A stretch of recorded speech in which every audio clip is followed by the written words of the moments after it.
Hi, this is James from Tabletop Gaming Guild, and today we're going to take a look at Survive Escape from Atlantis.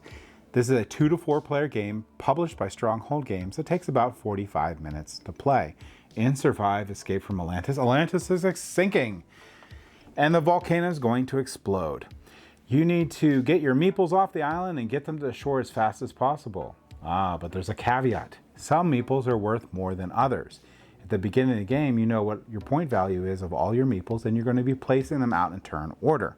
You're not going to know what the point values of your opponent's meeples are, but after you place them out, you can never look at them again. So hopefully you remember, throughout the game, you're going to be moving your meeples off the island onto rowboats or swimming to land and trying not to get eaten by sharks or killed by the dragon kraken thing. And you're going to try to do that to your opponents. You're going to try to think, you can try to figure out which is their valuable meeples and get them eaten by sharks or eaten by the dragon. The person with the most points at the end of the game will win, and those will be only from the meeples that make it to the 4 different islands. Let's go ahead down to the table here.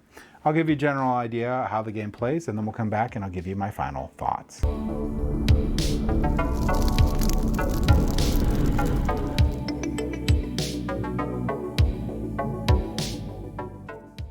Alright, so this is Survive Escape from Atlantis. In Survive Escape from Atlantis, you're trying to get as many of your little guys over to the safe islands as possible. And each of these is going to have a different number of points that they're going to be worth at the end of the game.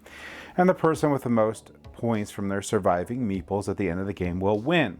To set up the game is very simple. All you're going to have to do is put these sea serpents out, and there's going to be a little icon where they go on by each of the 4 islands, and also one will go in the center of the board.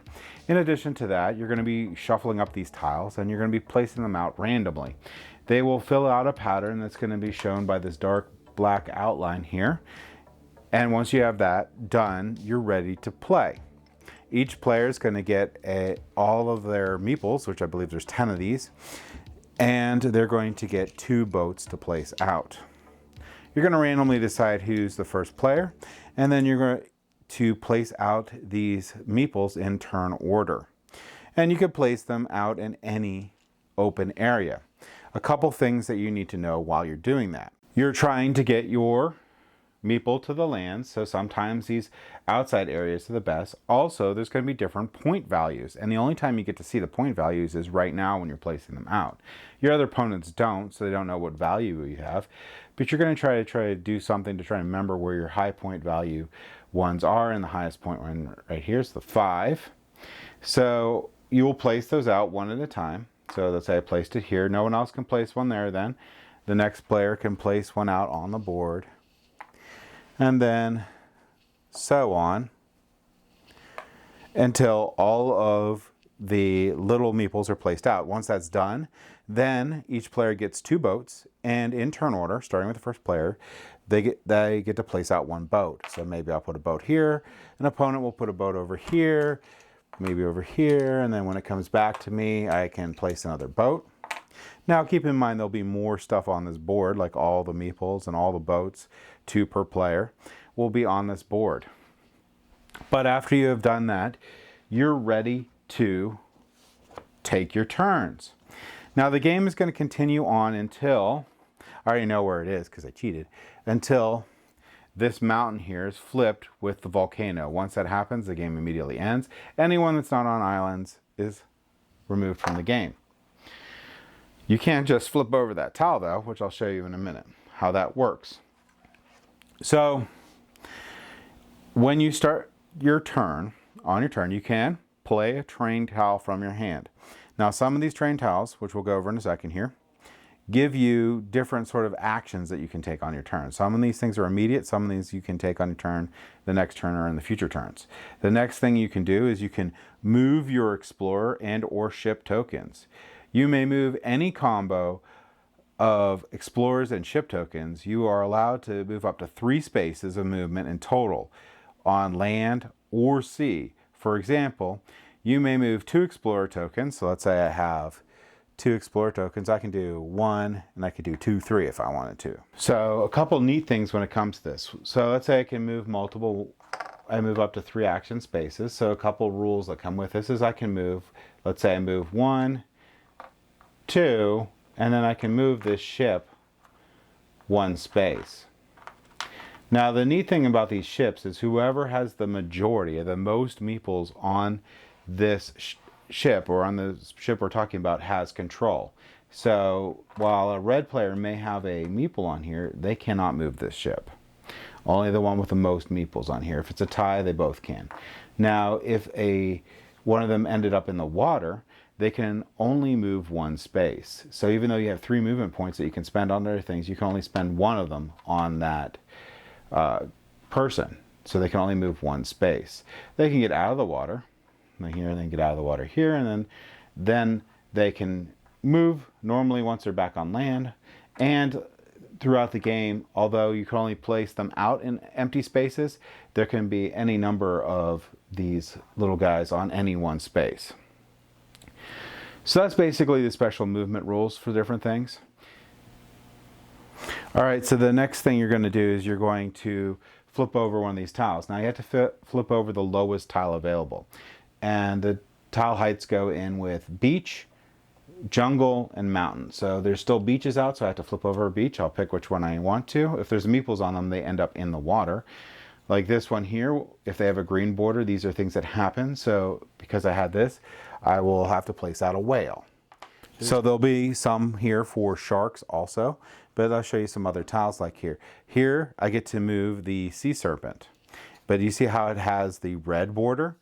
What that means is that I can move this sea serpent anywhere on the board that I want. Now I can do this at the start of my turn. That's where I can play this. Before I do anything else, I can decide to play a card. And if I do that, I can move the sea serpent. There's other ones like moving the boat. You can make one of your people in the water move fast. Let's see, oh here, like here, this one here, if I play this one, I can, my guy gets to move up to 3 spaces in the water immediately because it has help from a dolphin. There's one that teleports your shark just like the like this tile, and there's one that teleports the whale just like that. There's also ones that cancel out a shark or whale. So when another player moves a shark, let's see if I have one here. These are moving the boat forward 3, which is nice.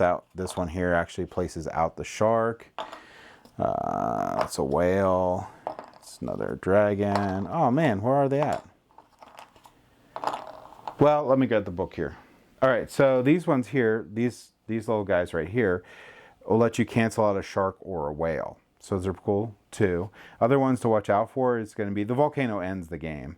But there's a whirlpool, and the whirlpool will pull all the things in from 1 space around it, and they'll all be eliminated. This is everything. So this can be sea serpents, whales, sharks, all your little people, so that you need to watch out for that. Once you've flipped over your towel, you get to roll the die. And when you roll the die, you get to move the correct, the matching face. So I get to move a whale, I get to move the sea serpent, or I get to move the shark. Okay, so that's your turn. Basically what you're going to do is you can play a tile. If you have a tile that you can play, like one of these. You will move 3 points worth of movement, so you can use that all on one or on different ones. You will flip over one of these tiles, sinking the island, and then you'll roll the die. Well, let's go over what this actually means. So what sharks do is if sharks end up in an area, and I've destroyed this map here, end up in an area with a swimmer, that guy is eaten and removed from the game. If a whale ends up in an area with a swimmer, it doesn't matter, but if a whale ends up in an area with a boat, it destroys the boat. And the sea serpent, this guy right here, destroys everything. Swimmers, boats, whatever. If the sea serpent ends up in your spot with the swimmers or the boat and swimmers in it, they're all destroyed. So you want to try to stay away from the sea serpent. Your end goal is trying to get your people to this island. If you get your person to the island, you can spend another point there. And they get on the island, they're safe. And again, the game will end once the volcano is flipped. Once the volcano is flipped, the game immediately ends. You're going to score up your points, and the person with the most points on the bottom of their meeples will be the winner. So in a very quick nutshell, that's going to be how you play Survive. There is a very simple game. The rule book here for it is very short, and it's really nice on how they laid this out. You can leave this out for your first game here so everyone can get used to the tiles. On the back it explains all the tiles back there, but the iconography for this game is really good. The component quality is really good for this game, but the iconography in this game is good enough that once you play one game of this, you're perfectly fine with dealing with all these different tiles. I like the really nice wood chunky pieces that come in the game, and I really like so those are really nice. So component quality is great. All of these land tiles are different thicknesses, so you can see like this mountain is thicker than the forest, and the desert is the least, or beach is the least thick. So it helps you out. It makes a nice little sort of look to the game, and it's a really fun take that style game where you're going to be really doing take that the entire game, trying to get your opponent's meeples all eaten up and trying to desperately get yours to the island. So that's it for how to play Survive Escape from Atlantis in the general overview. And let's go ahead back up the table here and I'll give you my final thoughts on this game. Okay, Survive Escape from Atlantis. I really like this game. This game is a lot of fun. I've played it with my kids several times, and I think I'm going to keep getting it to the table over and over again. I think this is a great family weight game with, although it has take that, it's actually pretty light. And expected. You know that not all your meeples are going to make it, so there's not a lot of like horrible stuff that's going to happen. They're going to get eaten by a shark, or you're going to sick the dragon on them. And there's always that really nice feel that the other player that is going to lose that meeple had the chance to try to save it. If they did something different, or maybe they let it go. And I really like the different levels or different thicknesses of the tile depending on what it is on the island. So like, I think that's a really cool 3D and table presence thing, but not only that, it really is good for indicating, you know, which ones are going to go first. So I really, really like that. I think that's really cool. The component quality in this game is great. I think it's perfect for this style game.